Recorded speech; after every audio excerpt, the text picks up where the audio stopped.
Mes amis, pourquoi la lumière chasse les ténèbres? Pourquoi Jésus a chassé les ténèbres du premier Adam qui a désobéi à la parole de Dieu? Il a mangé du fruit interdit dans le jardin d'Éden. La lumière chasse l'obscurité. Amen. Un petit témoignage, lorsque j'ai fait mon service militaire, j'étais de la promotion 92-12, décembre 1992. Et puis, nous avons fait notre section, une marche avec d'autres sections, une marche nocturne dans la forêt.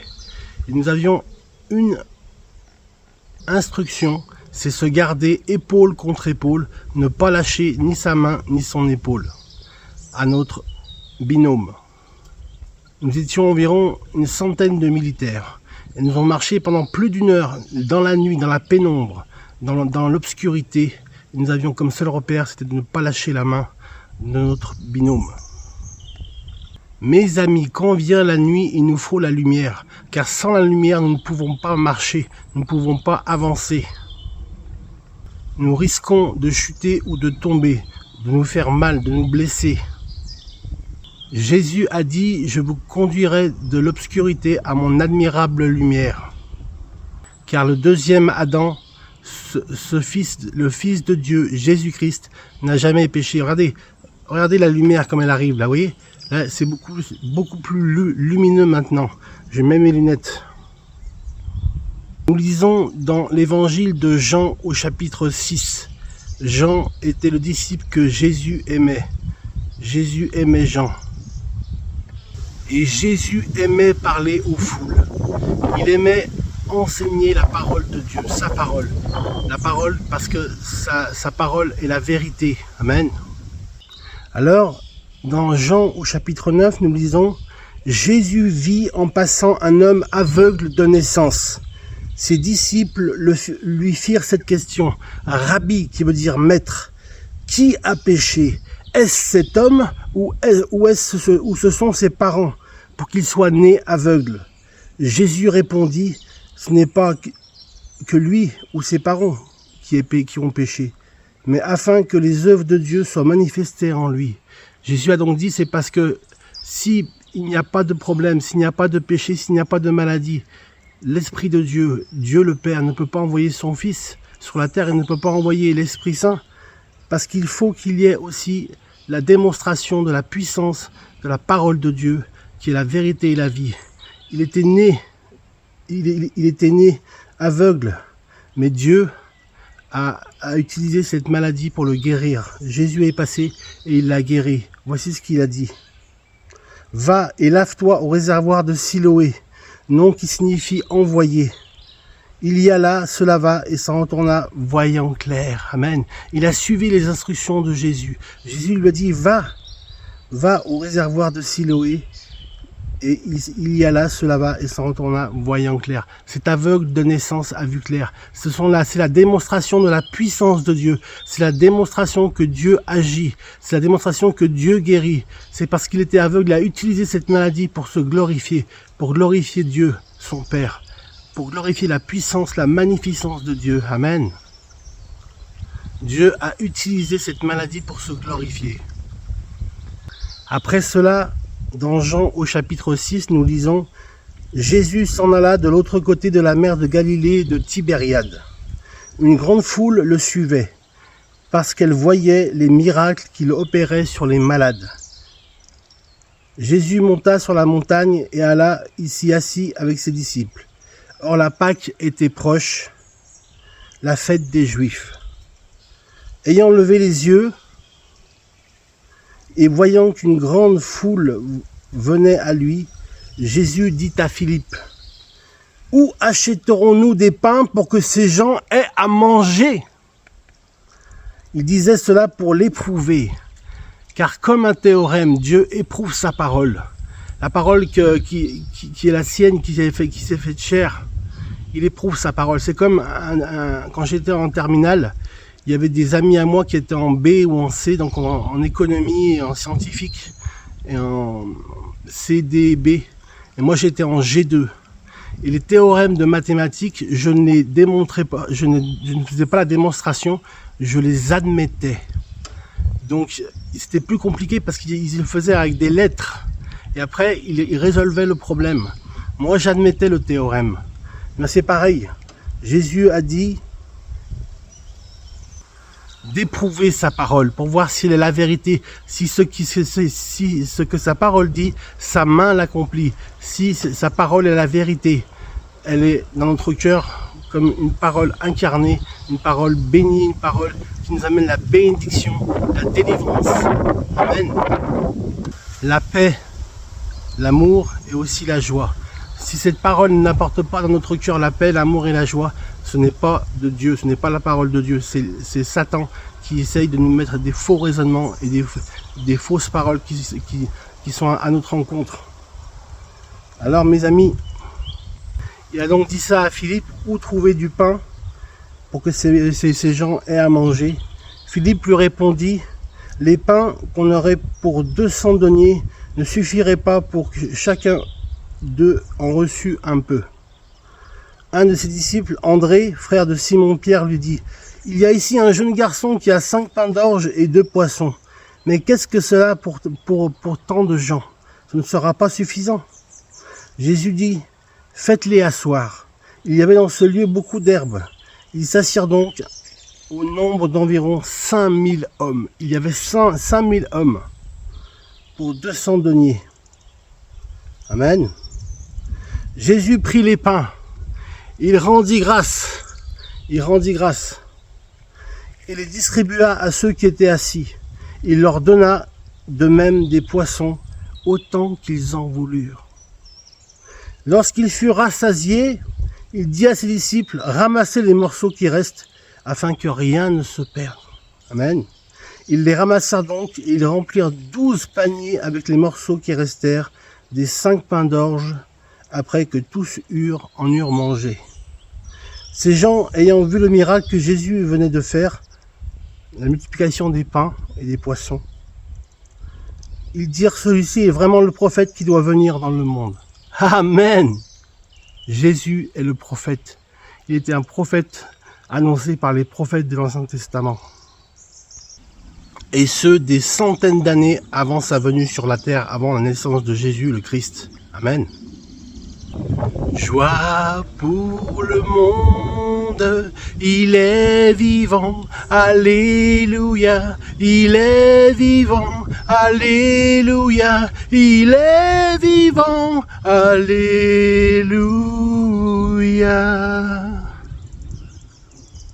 Mes amis, si Dieu n'éprouvait pas sa parole, cela ne pourrait pas aller, cela ne pourrait pas convenir. En effet, Dieu a envoyé son Fils pour éprouver sa parole. Parce que Satan ne savait pas si Jésus allait réussir à accomplir la mission que son papa, que son père lui avait confiée. Il espérait que Jésus faute, que Jésus désobéisse comme le premier Adam, comme Adam. Adam qui a désobéi à Dieu, comme le peuple de Dieu qui a été envoyé en captivité en Égypte pendant 40 ans et qui ensuite a été en captivité dans le désert pendant 40 ans. Ils ont fait un veau d'or, ils ont adoré d'autres dieux que le nom de l'Éternel. Et ça n'a pas plu à Dieu. Dieu n'était pas content que son peuple désobéisse comme ça à chaque fois. Il lui faisait une promesse, il tenait sa promesse et le peuple lui désobéissait. Il adorait d'autres dieux. Il se prosternait devant des idoles. Alors qu'a décidé l'Éternel Dieu, le Dieu d'Israël, d'Abraham, d'Isaac et de Jacob? Il a décidé d'envoyer son propre fils, le fils de Dieu, qui est un juif, c'est de la lignée de David, du roi David, du berger David. C'est pour ça qu'on l'appelait souvent fils de David. Aie pitié de moi. Et Jésus a guéri cette personne, il a guéri, il a entendu que ce pécheur, que ce malade avait besoin de guérison. Donc il a guéri ce malade, il a guéri beaucoup de malades, de paralytiques, de boiteux, de sourds, de malentendants et aussi d'aveugles. Et pourquoi Jésus a dit il est bon qu'il ne voit pas? Parce que en effet, il rend son peuple, le peuple hébreu, il rend son peuple aveugle. Il est bon que son peuple soit aveugle pour l'instant. Parce que quand Jésus reviendra dans son règne, à la tête d'une myriade d'anges, au son de la trompette, le peuple de Dieu, les écailles de leurs yeux vont tomber et ils verront que le Messie est bien Jésus. C'est pour ça qu'il dit, il est bon que mon peuple, le peuple hébreu, soit aveugle pour l'instant. Amen. Cela fait partie du plan de Dieu. Donc, il est important d'éprouver la parole de Dieu pour voir si elle est vraiment la vérité et si elle éclaire notre chemin.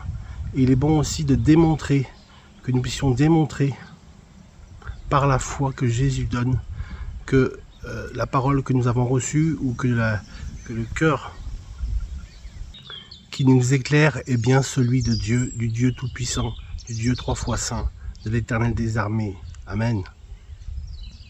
Alors, s'il aveugle certains de nous, comme le peuple hébreu, le peuple de Dieu, il libère, il délivre, il guérit d'autres qui sont sous l'oppression, qui sont sous l'occupation du mal.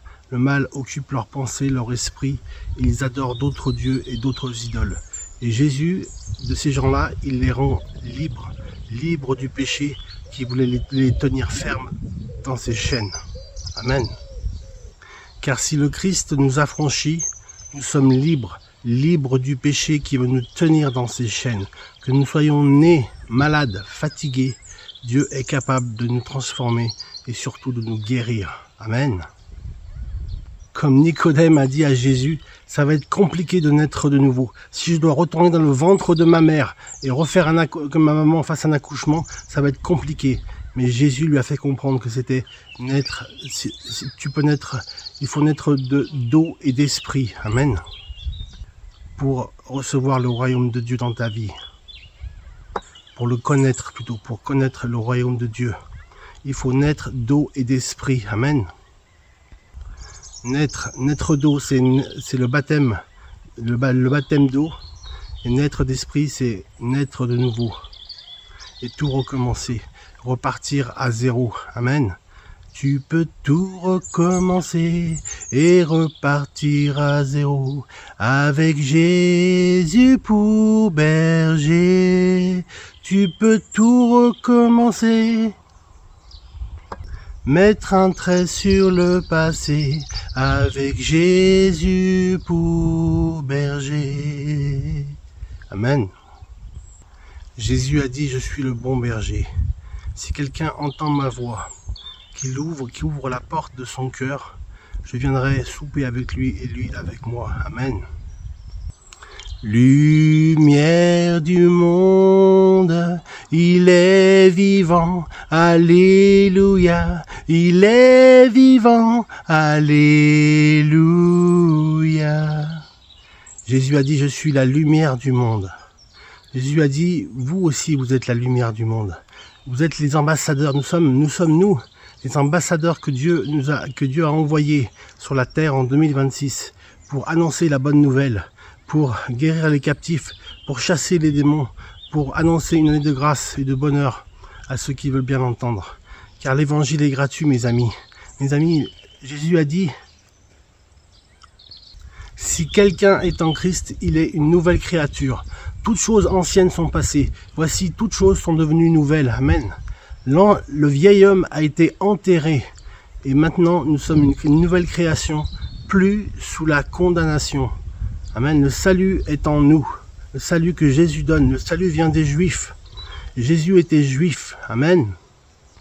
Nous devons vivre et être en accord avec sa parole, avec la parole de Dieu. Lisez la Bible, mes amis. Je peux vous offrir une Bible. Il y a aussi mon cousin Lucas, qui est directeur de Jeunesse en Mission France et de Jeunesse en Mission Lyon. Je vous mets là le lien.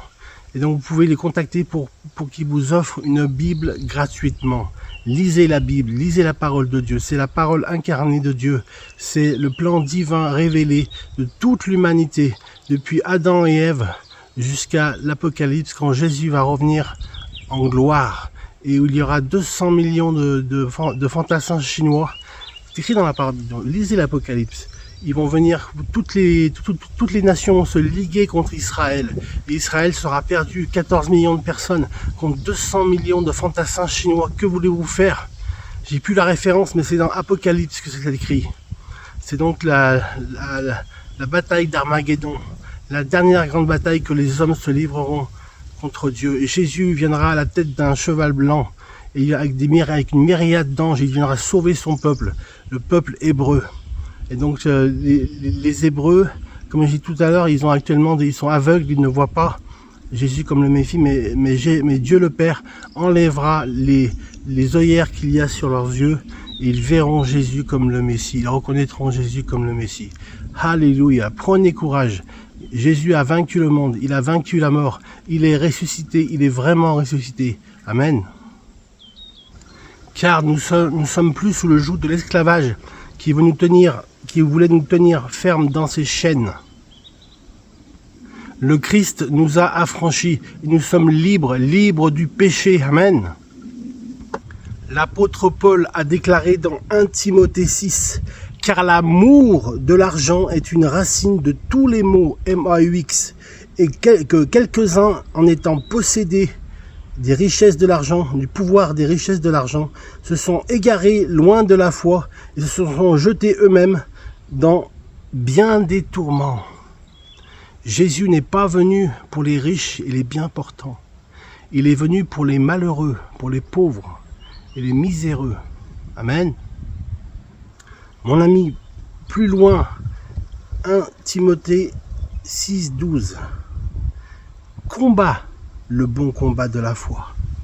Saisis la vie éternelle que Dieu te tend, à laquelle tu as été appelé dès la fondation du monde et pour laquelle tu as fait une belle confession en présence d'un grand nombre de témoins lorsque tu t'es fait baptiser d'eau. Alors je vais prier maintenant pour le baptême d'esprit, en sachant que Jésus est le chemin, la vérité et la vie, et qu'il est la lumière du monde. Mes amis, je vais prier. Seigneur, tu es la lumière du monde. C'est dans la noirceur de notre cœur que tu es venu nous chercher. C'est dans la noirceur de nos péchés, nos ténèbres, que tu es venu nous visiter, que tu es venu nous parler, que tu es venu nous rencontrer. Oui, Seigneur, merci pour cette rencontre. La plus belle des rencontres qu'un homme ou une femme puisse faire sur la terre, c'est te rencontrer, Jésus. C'est mon espoir suprême. Te rencontrer, Jésus, c'est mon espoir suprême. Et je demande à l'Esprit Saint, qu'il descende maintenant. Et qu'au nom de Jésus, tout genou fléchisse et que tout péché soit vraiment soit convaincu de jugement et de péché. Mais Jésus, il ne s'arrête pas là. Il libère, il délivre du péché, il nous rend libres, il nous affranchit. Alléluia. Je continue, j'intercède. Seigneur Jésus, je te prie vraiment, Seigneur, que mon auditoire soit touché par ton amour, par ta présence, par ta paix, par l'immensité de ta grandeur, par la grandeur de ton nom. Tu es l'alpha et l'oméga, le commencement et la fin, et nul ne vient au Père que par toi, Seigneur Jésus. J'intercède, il me reste 1 minute. Seigneur Jésus, que les cœurs soient touchés, que les malades soient guéris, que les captifs soient délivrés, que les aveugles voient, que les sourds entendent, et que ta parole soit proclamée pour la gloire de ton nom, pour la gloire de ton nom éternel. Alléluia, pour la gloire de ton nom. Seigneur, j'intercède maintenant, au nom du Père, au nom du Fils et au nom de l'Esprit Saint. Amen. Mon ami, si tu as été touché par ce message, si la parole de Dieu a été révélée à ton cœur, si tu as senti comme une chaleur, cette douce chaleur que l'Esprit Saint met au fond de nos entrailles, c'est l'agrément de l'Esprit Saint. Si tu as reçu une chaleur, c'est que le Saint-Esprit est venu dans ton cœur et il t'a demandé si tu pouvais lui ouvrir ton cœur. Alors mon ami, sois toujours dans la recherche de Dieu, de la face de Dieu. Parce que Dieu est amour et ce qu'il a dit, sa main l'accomplit toujours.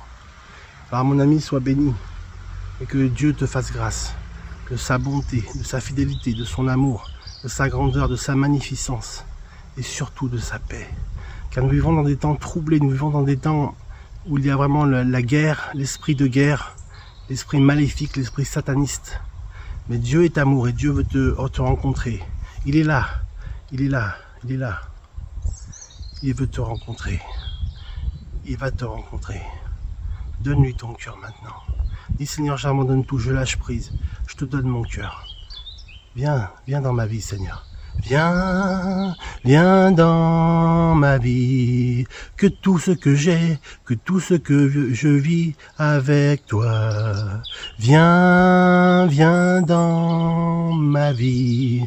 Seigneur Jésus, je te loue pour tous tes bienfaits. Viens, viens dans ma vie, que ma vie te glorifie, rentre dans mon cœur, ô Seigneur. Viens, viens dans ma vie.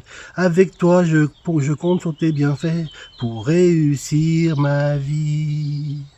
Que Dieu vous aide à réussir votre vie, mes amis. Gloire à Dieu. Amen.